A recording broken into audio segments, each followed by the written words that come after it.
reacting to TikToks.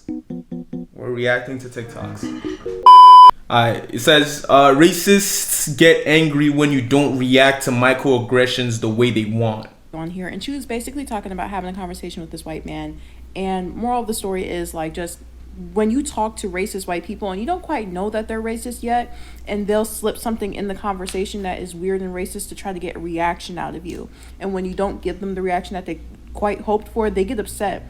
And I have the perfect example of this, and I would stitch her video if I could, but she has her stitches off. So I work as a PCT at my hospital. It was like a regular work day so far. I had just gotten to work. It wasn't even 7:30 yet, because I know I had probably just finished getting a report, and I was sitting at my computer at the nurse's station looking over my patient list and whatnot before I started rounding. So like I said, I'm sitting at my computer. Keep in mind though, for this initial story, my coworker is sitting at the computer right next to me, and she's a white female about my age as well, also a patient care tech.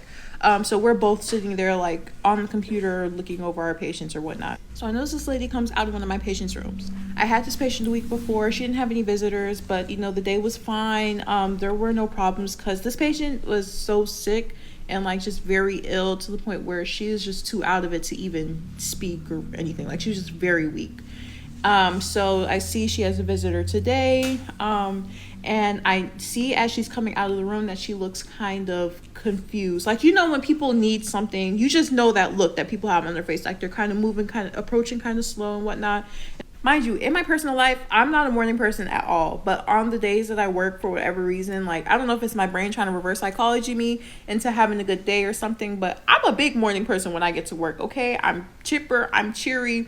When I see patients and patients' families, whatnot, I'm so cheery. Yo, not gonna lie, side note, that's the kind of nurse you want, bro. You want a nurse that's actually like, bro, a big part of being sick is not only being like physically sick, but also emotionally and mentally and spiritually. So like, when you're in a hospital and you have a nurse that is uppity and like energetic, that transfers, bro. You ever notice you're in a place where you're like, kind of like, whenever a person is sad and you come around and you're happy, you're energetic, you have a whole bunch of stuff, like that makes the person also want to do that. Or if you feel sad and you're around a bunch of people that are dancing and having fun, unless if you like a buzzkill and you're really trying to kill other people's vibe, you automatically gonna want to participate in that joy. But anyways, let's get back to it. Looks like she needs help. She's right in front of me, so I'm like, hey, good morning, can I help you? Do you need something? This lady just gives me like a half like, and then she waits till, like I said, my white girl coworker sitting next to me, she waits till she looks up, and then she tells her like, hey, so I needed to, like, tells her what she needed. I'm like, okay, well, there's nothing I can do about it. You know, I don't really even feel that a type of way at that point, because I'm like, I know I haven't made rounds yet, so she doesn't know I'm the PCT assigned to her family member and blah, blah, blah. So eventually I've made my rounds. I've introduced myself. This lady knows I'm the PCT assigned to take care of her mom, right? And so it ends up that me and my coworker are back at the nurse's station. We are on our computers, probably charting and whatnot, like I'm charting. This lady comes out of the room again because she needs something again. She wants to talk to the nurse this time, I think. And mind you, like I said, I was charting, so my head, like, I see her come out, like I'm looking over the computer, and I make eye contact with her first, right? And I smile, I'm like, hey. My coworker had her head down in her phone, and like, no shade to her, because I'm sure she was getting what she needed to do, like get done. But she had her head down in her phone, was not making eye contact with this lady. This lady still walks over to like her side. It's like, hey, so do you know when I could speak to blah, blah, blah, like the nurse? She's still like over past it, whatever the term I'm trying to think of is, to speak to her instead of me. So as my shift is going on, this lady is giving me hell every time I have to go into her mother's room to provide her mother care, which is more frequent than other patients who are a little more independent and whatnot, because like I said, her mother's very ill. So, and every time I would do something, she would be very condescending, to like she's talking to a 4-year-old or something. Like, I had to check her mom's blood sugar, so I was getting ready to do my first blood sugar check on her, and look, I pick up her finger.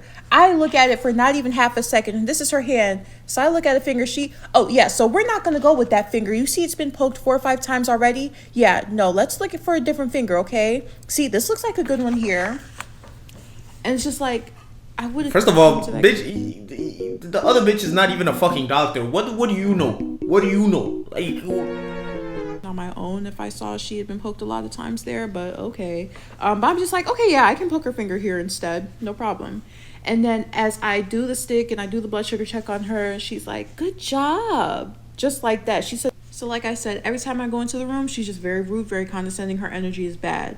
Even though I'm like, baby. See what I said about energy, bro? The mother's probably sick because of that disgusting ass daughter. Mother changing her mother, trying to turn her mother and reposition her so she's not getting bed sores, stuff like that. Until the last time I go into the room to do whatever task I was doing for her, her energy was like very different. She was all of a sudden very friendly to the point where I'm like a little spooked. Like, it's very suspicious. So like I said, this lady, suspiciously friendly, all of a sudden starts to tell me, keep in mind, I'm not exaggerating at all. This is exactly how she was talking to me, right? She goes, you know, you remind me of this friend my husband had. He was from Africa. Yep, he was from Africa. He came over to study electrical engineering, and him and my husband, they worked at the same company and blah, blah, blah. And, you know, he didn't know how to swim. My husband, he took him out on our boat one day, and he buckled up his life vest and he strapped his seatbelt so tight. And my husband said, oh, let's get in the water, let's swim. And he said, no, me bottom sink. She said it just like that. And so the whole time I'm like weirded the fuck out. Yeah, because what the fuck? This is weird. He's weird. And I'm also wondering, like, where is this story going? What is the purpose of the story? The story didn't go anywhere. What is it like? How relevant is that? When she finished speaking, I think I was just like, oh, okay. Okay. Like, what the fuck do you say to that? I'm not fucking African. Like, later, after I walked out the room, I was wondering if maybe she just wanted to ask, was I African? Because a lot of people do think I'm like Nigerian or something, which I love, but unfortunately I'm not. So I was like, maybe she just wants to know if I'm African and didn't know how to ask me. But regardless, like, it was just weird. So I thought that interaction was weird, but who cares? Because I have work to do. And within like the hour, my phone rings and it's the charge nurse. And I answer it, and she's like, remember that coworker that I said was sitting next to me, by the way? We'll call her Jenna. That's not her real name, but we'll just call her Jenna. I answer, it's the charge nurse, and she's like, hey, I'm going to have you and Jenna switch assignments. You're going to swap room, we'll just say room A and room B. So room A is this patient with this daughter that I was just in, right? And room B is one of Jenna's patients. She's like, we're going to have you switch. And I just think that's odd. I'm like, okay. So later on, because I'm just like curious, and I see the charge nurse and I ask her, I'm like, hey, like, just out of curiosity, did, you know, the patient's daughter request that change? Did she say something or whatnot?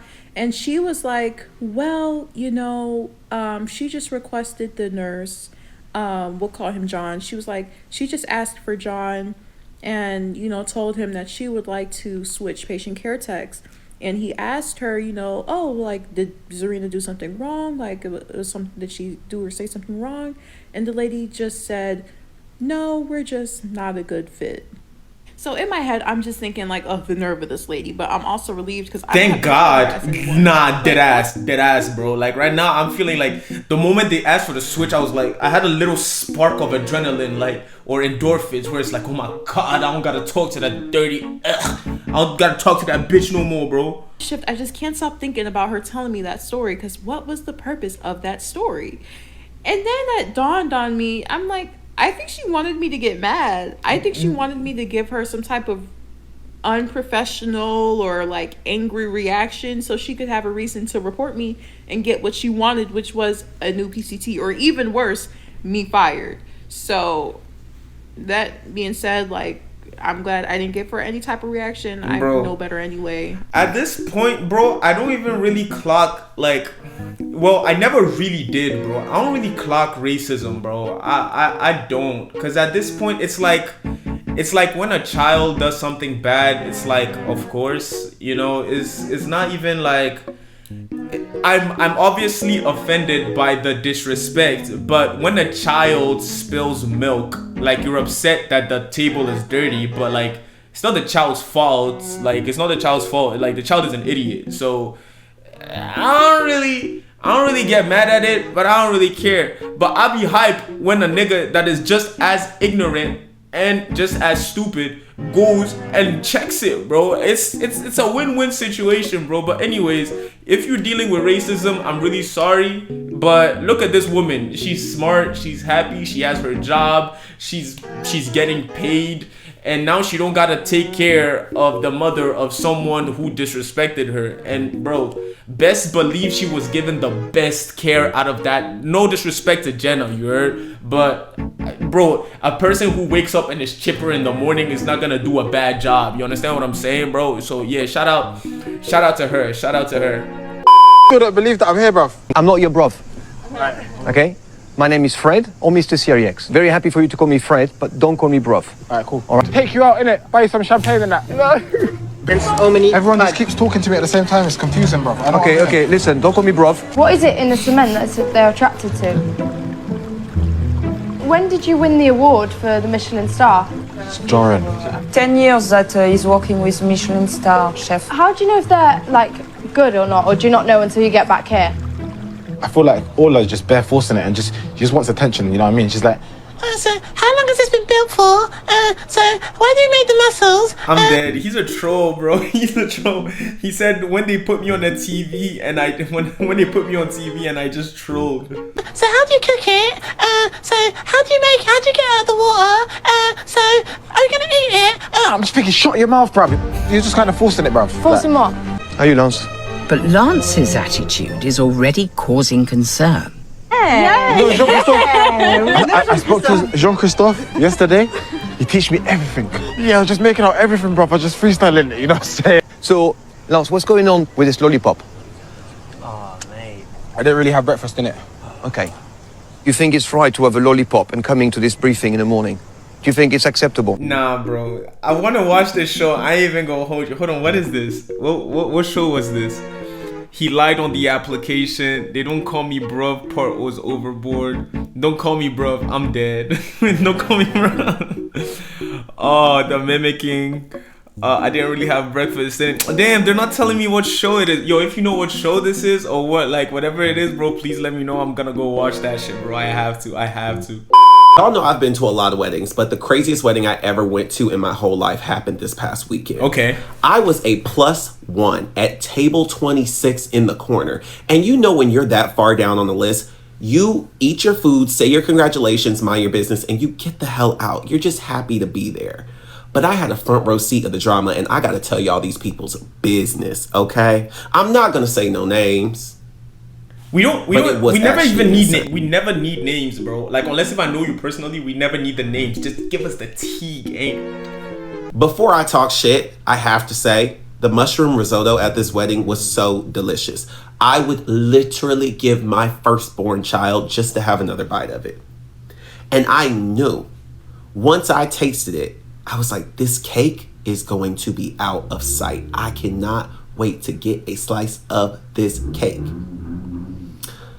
When we walked through the door, I was like, oh, I didn't know she was black. I was like, this is an interracial wedding. Instantly, I'm thinking, I hope the black folk in here don't do nothing crazy, because I knew the groom was British. And I know them British folks, they be hoity-toity, highty-mighty, So I was like, okay, hopefully don't nothing pop off. Because you know when black folks do something at a wedding, everything is amplified, right? The speeches start. It's not that it's just that we don't know how to control our joy, gang. Is that we don't know how to control the joy. So whatever we be feeling, we just let that shit out. No filter, no bro. Yo, I saw a baby shower where Unc was moonwalking on the table with plates of food, and then he does a front flip and lands on his back on the table. Granted, yeah, Unc, you just got a new nephew, but You understand? The joy just be joying, bro. And I don't know why in the past year, 2026 is the happiest I've ever been, bro. I've never been happier in my whole 26 years of life, bro. I'm peaking there, bro. I'm peaking. But anyways, let's get back to the story, bro. White's father is giving a speech, and he from the black side of the family. And I hear the maid of honor say something snarky. I'm like, what the fuck is that about? And then when the maid of honor is giving her speech, she talking in codes. And I'm like, what the fuck is that about?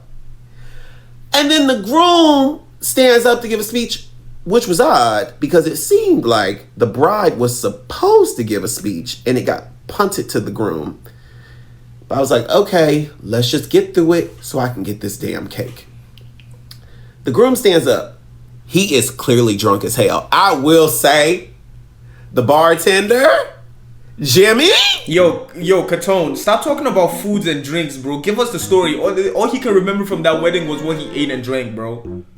Was pouring them drinks heavy, okay? I was a little tipsy too. So when the groom started talking, I'm not really making out what he's saying. And I think he said something crazy like, I would love you even if you kill somebody. And I was like, what? And I thought maybe it was some British poem I had never heard before. But I was like, okay. But I could barely hear him because the couple next to me were kind of going at it. Like they had something cooking between them. And he said, did you sleep with him? And blah, blah, blah, blah. And you can see that the groom, who is drunk as hell, he's getting agitated. And it's almost like he just word vomited and said, can you shut the fuck up? But like rightfully so, it's his wedding and these people are arguing next to me, right? The guy next to me, he stands up and he starts in a beeline towards the groom. And I'm like, what the hell is going on? Did the groom sleep and where is the cake? When he gets in front of the groom, he don't cuss him out. He don't hit him. Y'all never guess what he did. He headbutted the groom. The groom is gushing blood. And I'm sitting there thinking, we not gonna get no fucking cake. Yo, bro, lock in, bro. Lock in, bro. You're getting a generational story and all this nigga can think about is cake. I have never in my life been to a wedding where the groom got headbutted by a guest at table 26, no less. We still don't know what the fuck happened. We still have no idea what happened. The groom slept with his wife, obviously, because why would they have that conversation at the wedding? But, yo, I feel bad about him not getting that cake game. My ass would have went to the kitchen, bro. My ass would have went straight. Like, the moment he headbutted him, I would have beeline straight to the kitchen. I would be like, yo, bro, so the wedding is canceled. Where's the cake? We need to coordinate something real quick because the guests are getting hungry or some shit, bro.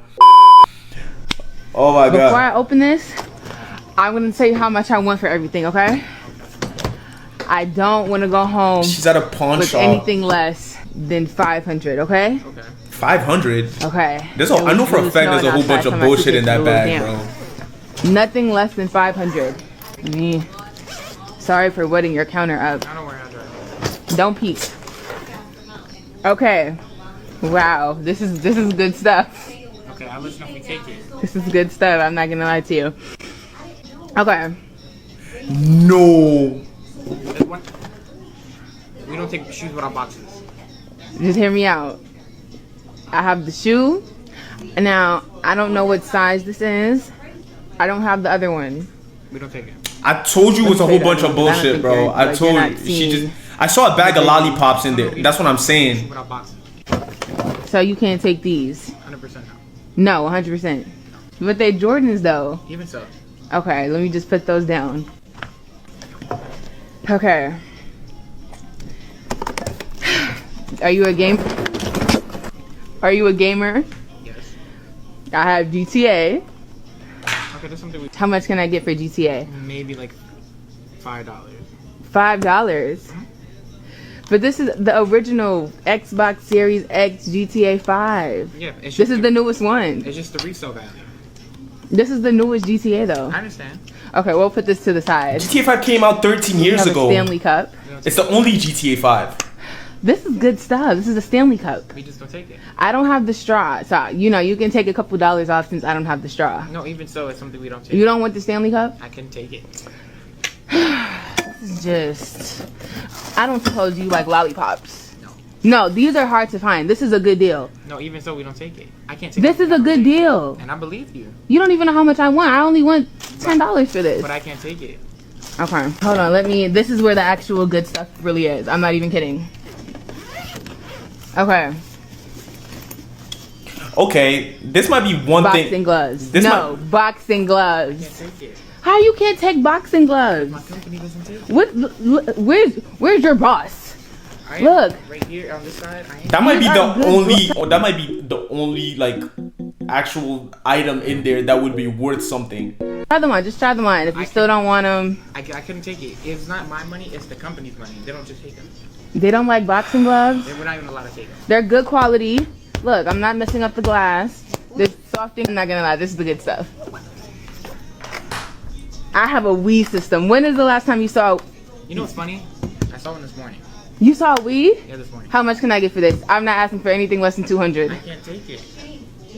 Girl, you irritating me, bro. That's it, bro. I'm sick of watching this shit. Cause she getting mad. She acting like she brought she brought Davy Jones treasure, bro. She bringing a whole bunch of this and that, bro. Like, get out of here. I can't even have a gun. I knew I couldn't have a gun when I was like 25. So like pretty much, last year, I went to a gun range with my friends. We walked out, and I'm so immature. He was like, "You renting a gun or did you bring your own?" I was like, "Actually, I brought 2 of them things." You know what I'm saying? So, he didn't laugh, and I was like, "Whatever, bro. It was just an easy joke." And I go to the stall and I look at these giant walls. I was like, "What's the point of these walls?" They're like, "We want to make sure you can't shoot anyone." And I was like, "I can still reach around, And he still wasn't laughing. I was like, "Whatever, bro." That was silly. But I get to the gun range, I pick up a gun for the first time in my life. And I'm like, yo, this is like way heavier than Call of Duty. And then I shot it. Does anybody remember the feeling they got the first time they shot a gun? Same. I got the same feeling. It's power. I was like, oh. He didn't even laugh at my jokes. Nah, chill. Nah, chill. Don't give this nigga a gun, gang. Don't give this nigga a gun. I owe a mortgage amount of student loans. Yep, that's how much I owe. And I have paid $165,356 towards this amount. But here's the thing. When I started, okay, I owed $96,000. So again, I borrowed $96,000. I have paid $165,356.46, and I still owe $220,810.73. How? Let me explain to you how I got in this predicament. How? I have a bachelor's degree and a master's degree. I am a PA, and I make good money. I'm not gonna lie. Unfortunately, that good money is still not enough to pay this, right? And so I worked for a nonprofit hospital for the first 2.5 years out of school. My plan was to work for that hospital for a decade and apply for public service loan forgiveness, okay? I even asked our HR department, does this qualify? And they said yes, and that numerous of my colleagues are also eligible and they have filled out the paperwork and they are working towards loan forgiveness. But for some reason, when I applied and I filled out the paperwork online, on paper, I did it literally 8 times. That's not an exaggeration. I got denied 8 out of 8 times to even make payments towards the public service loan forgiveness grant. The Department of Education decided that me, and only me, at my entire hospital works for a for-profit hospital, but all of my coworkers, they work for a nonprofit hospital, despite us working for the same hospital. Now, I called the Department of Education numerous times, and I explained the scenario to them numerous times, and I, at one point, was on hold for 8 hours to talk to somebody, and then when I finally got a hold of them, they said, "There's a glitch, and I don't know how to help you." Cool, that's great, thank you. So after 2.5 years of making payments and stuff and all of them not even being counted towards the PSLF, Public Service Loan Forgiveness, I thought, why am I working here? I don't even want to work here. I was only doing Nah, it you for gotta this. lawyer up. At this point, you gotta lawyer up because that's some bullshit. That's some bullshit. Like on that phone, the moment she said there's a glitch and I can't help you, I'll be like, oh, so it's your fault. I'm gonna get my lawyer. I'm not giving you any more money until you either get the glitch resolved or you get a letter from my lawyer, bro. Cause we not doing that, bro. We not She paid $165,000. Her loan was $90K, bro, and now she owes $220,000. God damn. Oh my god. Oh my god. That sends shivers down my spine, bro. Reason. And so I'm gonna leave. Something I also failed to mention is that since graduating, my loan has been in forbearance. I never put it in forbearance. In fact, I even signed up for the income-driven repayment plan. I signed up later for the save plan. I kept submitting my income. I have submitted my taxes. My loan has been in forbearance and I have been making these payments on my own because when your loan is in forbearance, you cannot sign up for automatic payments. You have to just keep dropping it on your own. Again, I called the Department of Education and explained this to them, that I don't know why I'm in forbearance. I'm trying to make payments. I am making the payments.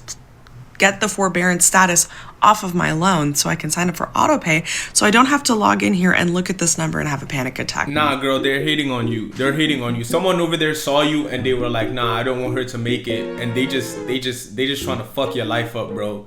They're really just trying to fuck your life up, bro. I say stop paying, get a lawyer, bro. Seriously.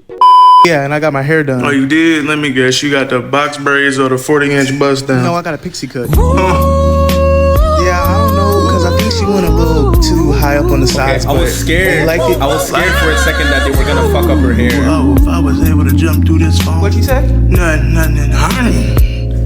How far away is you from the house? About 20 minutes. Yeah, go ahead and come to the crib and make sure you leave your drawers at the door. Yeah, he was nasty. He was nasty with it. That looks good. Shout out. I am not going to be gaslit by y'all because I know for a fact 50K was a comfortable salary before COVID, and I have proof of this. Oh. Before we get started, let me just show y'all what the numbers look like. I didn't have a 401k, and I paid for health insurance outside of my job because it was trash. This is what my amount was each check. I got paid twice a month, $1651.19. Back in 2019, that is when I had got my first big boy job and I was making $50,000, or I think it was around like $55,000. But my rent for a 1-bedroom apartment was $945. Damn. Now, I'm not making this up. Y'all look, y'all see, that is the same apartment complex. I want y'all to guess what the rent is. Just guess. Fuck. Now, I just want to point out to y'all, this was for a lease that was only 8 months. And if you know, you know, the shorter the lease term, the more expensive it is. I was paying $945 for an 8-month lease. Today, they no longer offer an 8th-month option, but even like right now, I thought the minimum you could do a lease for was a year. I thought that was the minimum. I didn't even know you could do an 8-month lease. You're still looking at $1,741 for that same 1-bedroom apartment. Now, when you look at my expenses, rent, car, and mind you, I had a nice car. This was my car. I bought a 2-year-old BMW 3 Series. Look at all of my expenses back in 2019. My total monthly expenses was $2,635, and after all the bills were paid, I still had $667 left over that I could blow on anything. I could take that and buy a flight. I could go hang out with friends. I can use that $667 on whatever it is that I want. Mind you, that's after I've already deducted $500 for savings. Before anyone make a comment about the light bill being so low, even today, if you look, this was my current billing period. My light bill is only $85. I have never had a high light bill. I don't know what y'all are doing to get high light bills. I never have a high light bill. Fast forward to today, if you take that same salary, that same apartment complex, you take today's average car payment, all the other bills and expenses, you're negative. You're literally negative. This is off of the same salaries, $50,000. When I made that last video talking about 50K being a mama I made it salary, I was being sarcastic. I didn't mean that quite literally, but the whole point of the video was to show and explain that Bro, at least you're not finishing in fucking debt. after all the work you put in, you still owe money? What? Like, nah, bro. I'm telling you, it's cooked, bro. That's it. We're at the end of America. We don't milk the cow dry. That's it. Now we gotta cook the cow because we all fucking starving, bro. So if I told you that my dad signed an NDA to hunt something that wasn't supposed to exist, and that the people funding it weren't scientists, but billionaires, you wouldn't believe me, but this was posted on a forum where people share their real supernatural encounters, and the details are much more terrifying. Okay. So I found the story buried on a thread where people anonymously confess strange things that they've experienced or that they've witnessed or that they had heard of. And this one story was about this guy who he had posted it and said his father worked for a private maritime security in the early 2000s. He was a former Navy, he was quiet, and he was disciplined, and he never really exaggerated anything. But when he was dying, he told his son something that he absolutely couldn't make sense of. And he said, "We weren't hunting sharks." Now, according to the post, his dad was contracted by a shell company connected to ultra wealthy collectors, right? Like the job was escort a research vessel about 200 miles off the coast, past normal shipping lanes, and there was no Coast Guard oversight, no official paperwork, and everything was sealed under NDAs. Now, the coordinates allegedly lined up disturbingly close to the area of the 1997 bloop, that sound that was detected by the Oceanic and Atmospheric Administration. So the father told him that was the reason that the investors got interested in that area in the first place. And they weren't looking for treasure, they weren't looking for proof of anything like that, but for 3 nights, nothing happened. And just open ocean and sonar, anomalies that technicians blamed on like thermal layers and BS like that. However, on the 4th night, just after 2 a.m., the sonar technician froze dead in his seat, and something was moving beneath them. It wasn't swimming, but it was pacing, and it was matching the boat's speed, like nose to nose, and it was large, he said. Now, the dad and 2 others were ordered to deploy a baited cage, and it was of like raw tuna and animal blood and, nothing really scientific, not careful, just bait just thrown out there, right? Yeah, well, that's when the water started to vibrate. And the post said his dad described a shape surfacing about 30 yards from the vessel. And at first, they thought it was, maybe a diver or maybe pale, shoulders, long, like a long dark shark or something like that. Some fish but animal. it wasn't treading water. It was perfectly still and it was watching them. Now, the deck lights flickered and the radios cut to static immediately. And then the thing submerged without a splash.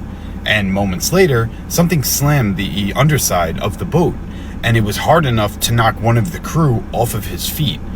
So the billionaire guests on board, yes, they were physically there, started arguing, and one of them wanted to capture it alive, and another just wanted footage. And this guy's father said that they lowered a reinforced net into the water and they caught something.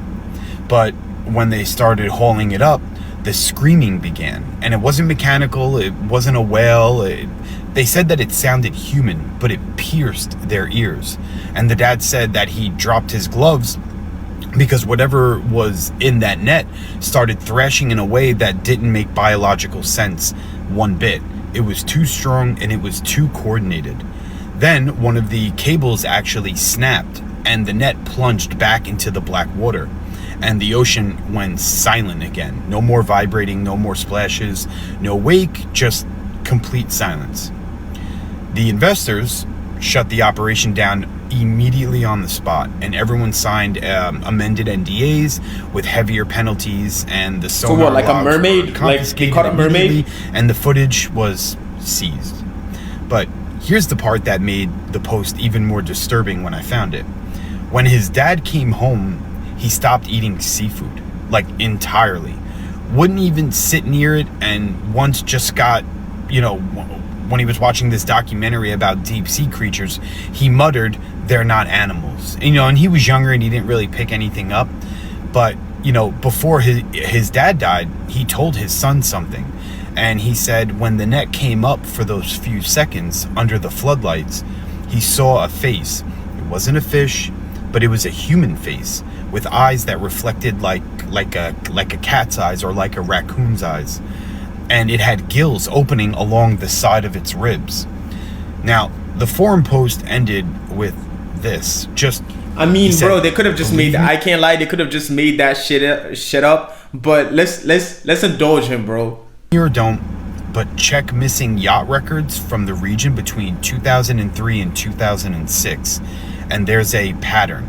And my dad swore they weren't hunting a myth, they were trying to own one. So tell me, if creatures like that actually exist out there, do you think that they're hiding from us, or are we hiding from them? I don't know, bro. What do you think? Do you think this story is real? Not? Let me know, bro. I think that we haven't discovered every animal on Earth, especially since we haven't like discovered most of what it's in the sea. And assuming we all always go off the assumption that we are the smartest creatures on Earth, because remember, humans are just mammals. We're all animals. We all have hearts. We all have brains to think. You understand? We just go off of the assumption that we are the smartest. But if there is something smarter than us in the sea, the smartest thing that thing can do is avoid the fucking people on the land that literally blow each other up. So there's wiggle room in there, bro. There's wiggle room in there. I ain't gonna lie, there's wiggle room in there. When I pick my passengers up, I let them talk. And if it involves me, I'ma jump in it. This one didn't involve me. This is that one time I'll jump right in on the conversation. And I think y'all might want to stick around and hear this motherfucker through. All right. I picked up an elderly white couple in their mid to late 70s. Well, the fuck to do. When I say well to do, we ain't talking hundreds of thousands. I'm pretty sure in the upper millions. Trust me on this shit here. They were here in New Orleans, conducting business. In other words, getting rid of businesses that they own. Finalizing that shit. All right. On their way to California. I just dropped them off the airport to finalize the last properties they own in this country. How do I know? They on there talking to their daughter. She's in London on her way to Canada to dispose of whatever business they got going on out there. So now Unc is a little curious. I'm curious as a motherfucker. So I just asked her, listen, I don't want to get in y'all business, but is something going on? I said, I know we talking about the war and all of this, and I hear y'all flying around getting rid of stuff. The wife didn't say nothing, but she looked at her husband, he looked at her. The man told me, he said, listen, all I can tell you is this here. Just get you and your family together. I said, sir, listen, I hear this on TikTok. I hear it all the time. I said, I know prices are going high. That man said, this ain't got nothing to do with prices. Just get your families in line. If you can, try to put things together to manage at least a minimum of 6 months to take care of you and your family. So I said, is it going to be that serious? Huh? That man told me, what's your worst nightmare? What's the worst thing you ever thought could happen to you? The worst thing I think could happen to me is that the system don't fucking work anymore, bro. I came to America to live the American dream. The fuck you mean get 6 months and get your family together? What the fuck is that supposed to mean? What is gonna happen? Like zombie apocalypse? That's like worst case scenario. We can't use flights. Like what do you mean? That's why I can't think offhand. He said, anything that you ever thought was the worst could happen to you, put that 10 times that amount. He said, listen, I don't like civil war in America, like what? These things to scare you. And I don't want you to be afraid because there's no reason to be afraid. What's going to happen is going to happen. Now I'm listening to this man telling me this shit. And he said, but sit your ass, just get you and your family in line. So I'm telling everybody out here, some shit is going on. Because these people here, trust and believe me, if y'all would have saw me, you know I'm not bullshitting about these. These motherfuckers is up there some fucking way. I don't know what the fuck they do. But I do know they getting rid of shit for a reason. And when that man told me a minimum of 6 months to get my shit lined up for that little time, guess what? A minimum of 2 motherfucking years. My shit is gonna be lined up. I don't give a fuck if you call me. How much time we got? I'm following motherfucking suit, and I think y'all need to do the same thing. Oh, come on, bro. Yo, I can't catch it. Yo, I just got monetized on YouTube, gang. I just got monetized. I just started. I just begun, nigga. I can't do this, bro. I can't do this anymore, bro. This is not some bullshit. This is some bullshit. This is some fucking bullshit. I just got here, bro. I just started. And the game already over, niggas. The billionaires is fucking leaving, bro. Oh. Let's pray that there's some kooks, bro. Let's just pray that there's some fucking loony ass, paranoid, they have dementia, and that let's just pray that they're just fucking paranoid as shit because they're rich as fuck and their conscience is like killing them and they gotta go somewhere else, bro. Let's just go with that. We're gonna go with that. But nah, bro. That's not even fair, gang. That's not even fair.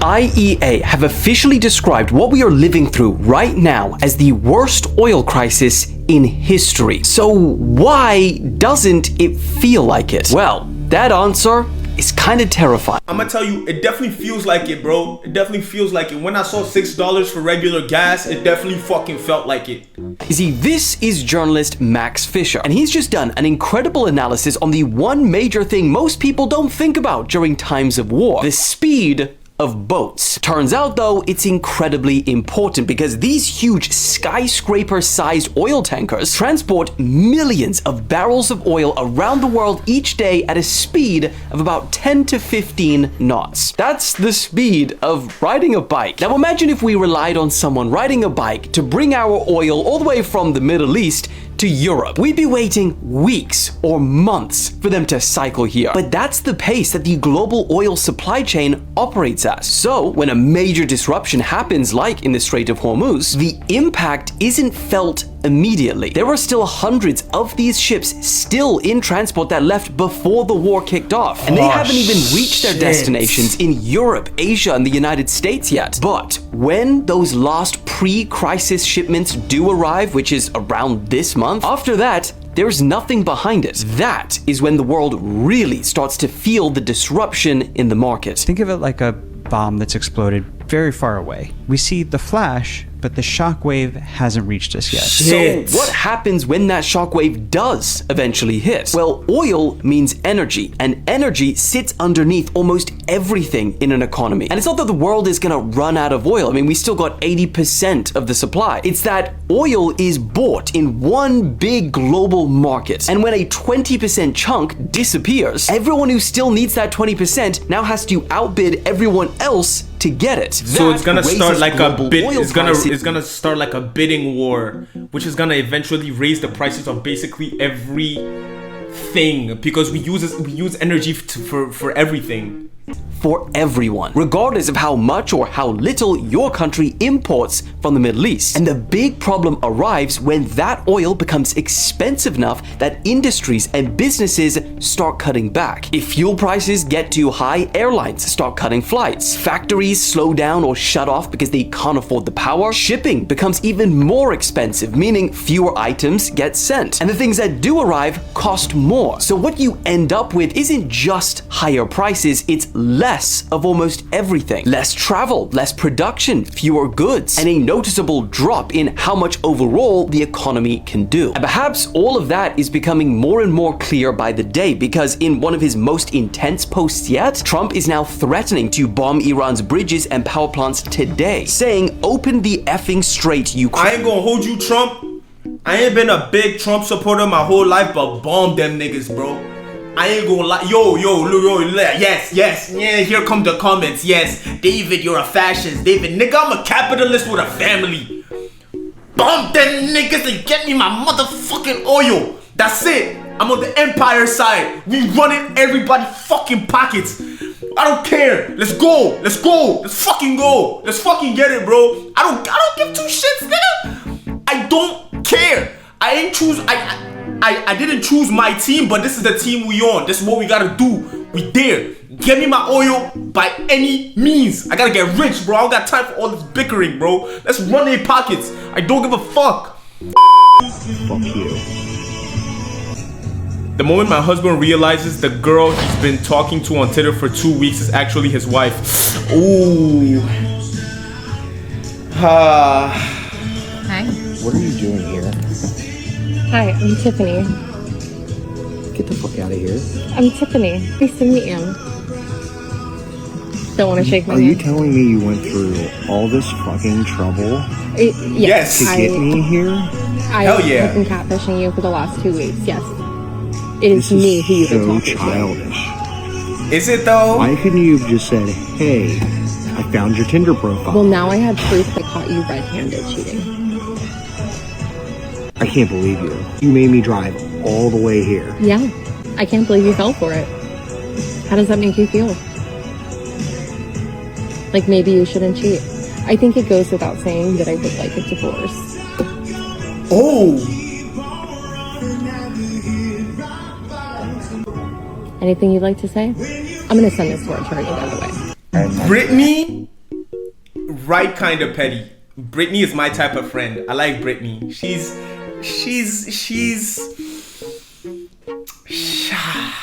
I want to say she's the birthday, but she's a little more than that. She's the birthday wish. You understand what I'm saying? She's like, she's not tangible. She's a feeling you get. You understand? I'm with Brittany. Brittany's the birthday wish, gang. Yo, what happened?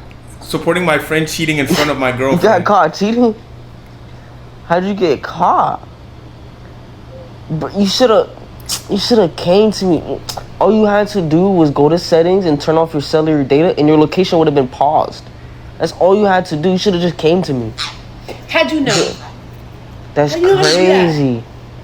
How do you know how to do Next that? time, don't fumble next time. No, she's getting serious. She's getting serious. Yo, she's getting serious. Bro, do not fumble next time. That's all you had to do was turn your cellular data off. Hey, I'm on the phone. Can you chill out? How do you know how to do that? Do what? I'm trying to help my Turn friend. your cellular data off and then your location. Alright. So you've done that before? Yeah, just literally just So tell her. you've done that before? Just tell her you were at my house. Just tell her you were here. Alright. Let me know how it goes. Alright. Bye. Well, how do you know how to do that? Do what? Turn your cellular data off. Anyone knows how to turn it off. And You then, know how to you're turn it off? helping him cheat. Are you serious? That's Are you my serious? friend. Doesn't matter. That's What am I gonna do? weird. Snitch on him? No. I'm not gonna tell him. They don't tell on me. Help him. They don't tell on me. Okay, Why would but I don't tell on help him. them? Don't help him cheat. Okay, well they help me, so How why do do I you- gotta help? What? Nah. Okay, she knows it's a prank now. What? She knows it's a prank. Oh. What? Oh. What? They Say help it. me Say it in certain again. situations. Say it again. Me in Stop! You're really playing with me in my face, bro. Why are you smiling?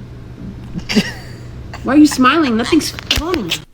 I was taught racism by my grandfather. He is from a town in Alabama.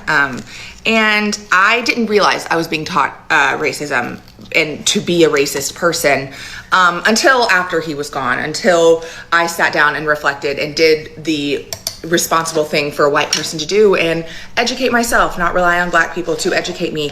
And I learned very quickly, that everything I had been taught was a lie. And so I'm going to tell you what my grandfather told me. He said it with the most love I think he possibly could. I think we also have to take into consideration that this man was born and raised he was born on a farm in Alabama. He was very educated, but also I think growing up in that world, I hate making excuses for people. I'm not making excuses for him. I feel as though if he were alive today, his opinions would not be what they were. But growing up, I was told, Shug, that's what my grandpa called me. Shug, there's big cats out there. You got your lions and you got your tigers and you got your cheetahs. And no one's better than another, but they all stay with their own kind. That's what I was taught. I remember the first time I was told that. I was in the 2nd grade because I had told my mom that I had a crush on the boy in my classroom. He was Indian. And I guess she told my dad. My dad told my grandfather. My parents thought it was funny. So I am now extraordinarily anti-racist. If I hear you make fun of someone's accent, if I hear you say a phrase that you don't know is rooted in racism, I'm calling your ass out. Yeah. I feel like I have come very, very far. Damn, that's it's kind of conflicting because imagine coming from a household like that. Because he explained it in a way that kind of makes sense. Because lions do stay with lions, but a black person is is also a human and a white person is also a human. So like you're kind of drawing a line that isn't real there based on appearance. You know what I'm saying? Like a lion is not the same as a tiger, but a human born in Africa has 2 arms, the same organs as a person born in Canada. So I don't know. Your grandpa was not educated, because if he was, he wouldn't say that dumbass shit, bro. Respectfully, rest in peace. I mean, rest in peace, gangster. Think about it. 250 years is a nice round number to end on. What this person is referencing is a popular political theory coined by Sir John Glove in 1978 that says great empires have a predictable, roughly 250-year lifespan. I want you to guess how old the United States is. Like 200 and 2026. 245. Time's up. In his research, Sir Glove says that there are 6 stages of empire: the age of pioneers, the age of conquest, the age of commerce, the age of affluence, the age of intellect, and where we would be right now, the age of decadence and decline that is characterized by excessive consumption, selfishness, celebrity obsession, and inequality leading to collapse. Tell me that doesn't sound familiar. In his key characteristics of his theory, he says there are bread and circuses. In the final stages, focus shifts to entertainment, luxury, and celebrity culture, while civic responsibility vanishes. When you think about it, it makes complete sense for the United States to collapse.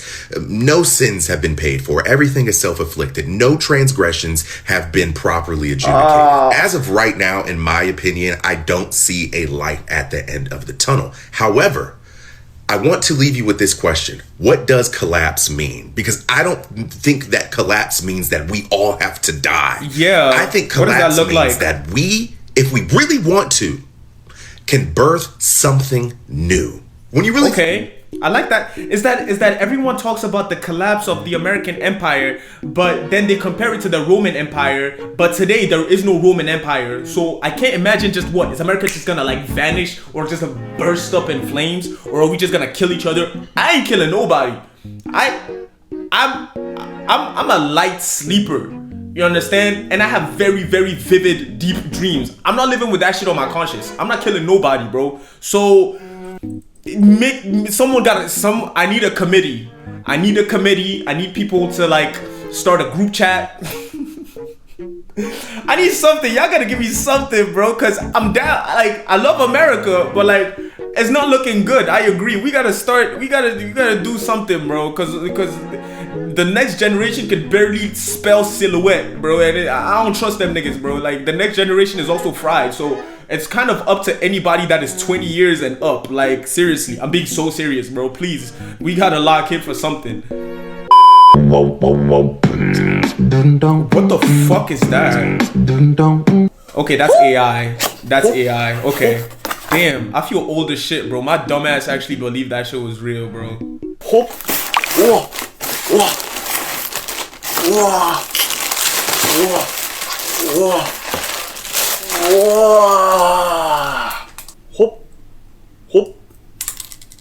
Bro, just try it on the water. Are you gonna take it to the water? What's up?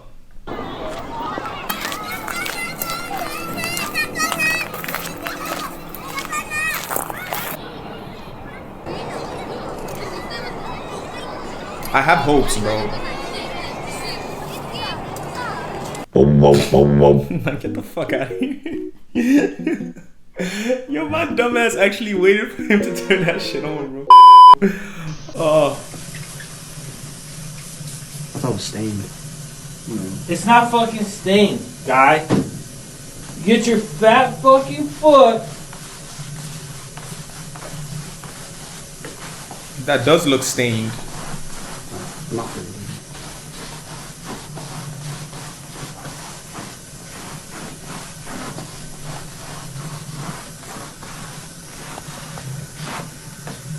How fast was that? Who's fast was? Fucking 10 fucking seconds? Now, I'm confused. That looks literally the same as anyways. Who did you vote for in the 2024 election? 2024? As in last year? No, I don't. And why'd you pop? That's bullshit. Oh! Damn. Damn. Do you have any kids? Yes, they're all in liquid form. What does that mean? Like they haven't been produced. Oh. Oh, welcome in. Why would he describe it that way, gang? That's crazy. That's crazy. Destiny. Destiny, how old are you? I'm 24. And what do you do? I pop my balloon because you are very attractive. But this sounds very weird. And don't judge. I like my man a little like a splash of ugly. I think you're like a really pretty boy. Okay. Okay. So is she someone that's like? No. Okay. And why not? Just because you don't look like you work out, to be honest. That's that. Hello, welcome in. What's your name? My name is Uche. Pop. John, why did you end up popping your balloon? I'm not a country person. Like, I've tried it and I just wouldn't succeed in that. So I want to pop and not waste time. Okay, no problem. Makes sense. And now, is he someone that's your type? No. Okay, why not? He looks a little gay. Inmate. He did look a little zesty, gang. I ain't gonna lie. Hey, there he go, y'all. He go the inmate. He just got out of prison. Damn. Nah, chill. Yo, they just told you this nigga got out of prison, bro. Why would y'all try to disrespect him and play in his face like that, bro? Oh. Okay, yeah, that's where that ends, bro. Everybody supports women until a woman's doing better than you. Everybody wants you to love yourself until you actually do. It was something about her hair so perfectly fallen. She was nice and smart and funny and got everything she wanted. She's just charity. Isn't that the most obnoxious thing you've heard? Her popularity. She's too pretty for her own good. She's probably self-centered. That's a really nice performance. The face, the makeup, the song, the story. I really like it. And I feel like that's really about everybody, bro. Everybody wants you to do good until you start doing better than them. They do. I don't know. Something about the human mind just cannot comprehend something being bigger than them if it was once smaller. You get what I'm saying? Imagine hating a tree when you see it as a seed and then it becomes like a big oak tree and then you getting mad at it for getting to its height. That shit don't even make no sense. Sophia, yeah. Alright, I really like her. I hope her song comes on my For You page again. And the younger generation has it so easy. You guys don't work hard at all. Man, you used to buy a house for 4 raisins and a wheel of cheese. And the younger... Oh my god. Looking for something? See, I'm gonna make a point here, right? I don't even know if I'm gonna be allowed to edit this and make my point, but this is my point.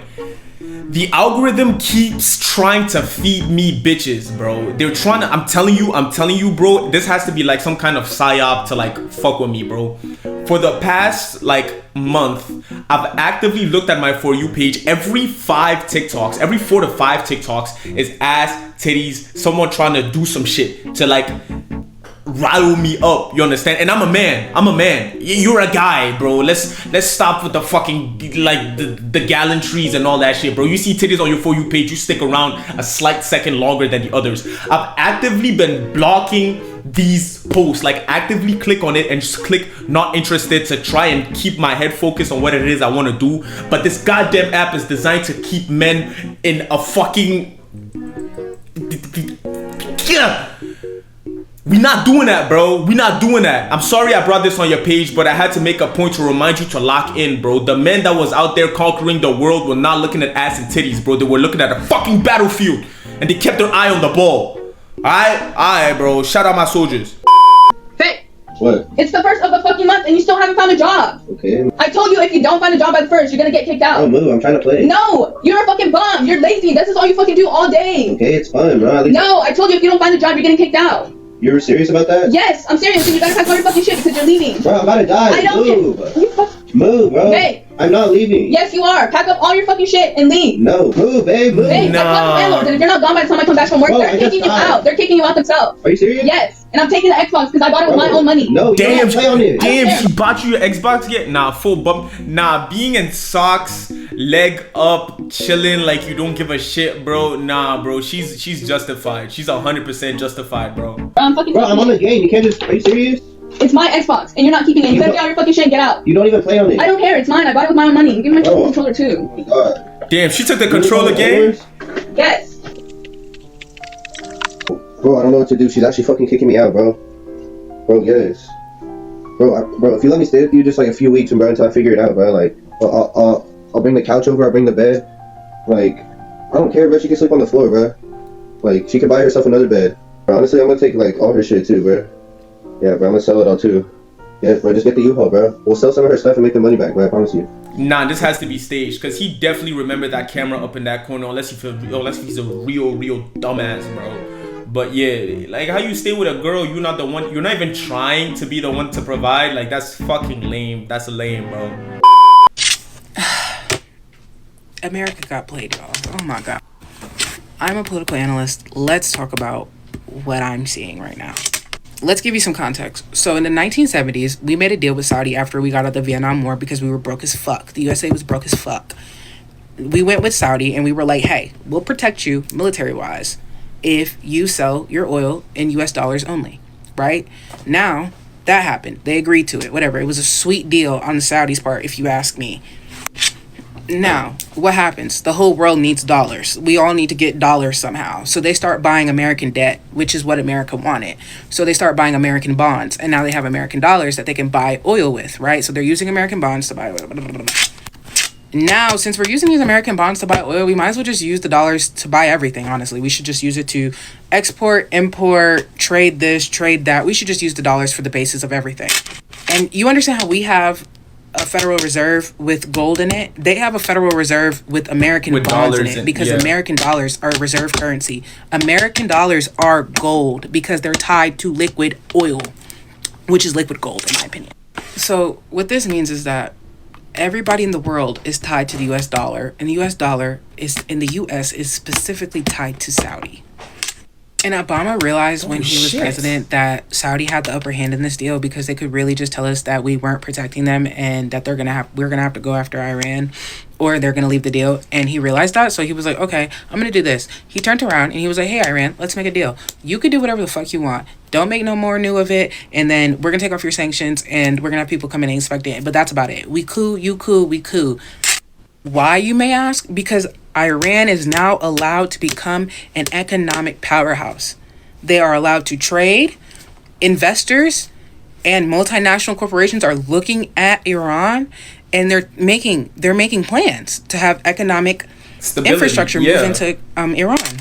Saudi and Izzy hated that deal so much that Benny came to Congress in 2015, which was unheard of. A foreign leader coming to Congress to lobby against another foreign country. Unheard of, almost like first of its kind. Why do they hate that deal, specifically Saudi? Because, number one, American monopolies would not be stuck under Saudi's thumb. If Iran becomes an economic powerhouse, we can make partnerships and we can diversify who we buy oil from and how oil is sold throughout the world. Number two, Saudi cannot justify all the proxy wars that it is committing across the Middle East, such as in Yemen and Syria, any longer to American leaders. But that never really happens because homeboy gets in the office, he rips up the deal, the lobbying works. And then all of a sudden, towers and golf courses are going up. And then someone's son-in-law receives $2 billion payment in 2022. Alex, let's explain how this is a win-win for Saudi anyways. Now that Saudi has gotten the Iranian deal ripped up, which was its first hump, it was like, yes, this is the easy part. It has already been engaged with BRICS, who are talking about leaving the US dollar because of how the US dollar has been weaponized throughout history, and we'll get into that in a second. Not only that, Saudi has allowed China to buy oil using yen. Meaning that a different currency could be on its way to Bro, China's the next one up, bro. China's the next one up. I can't even lie, bro. I can't even lie. Anyways, that's it, bro. Yeah, we done. We wrapped up that content, bro. We out. We out.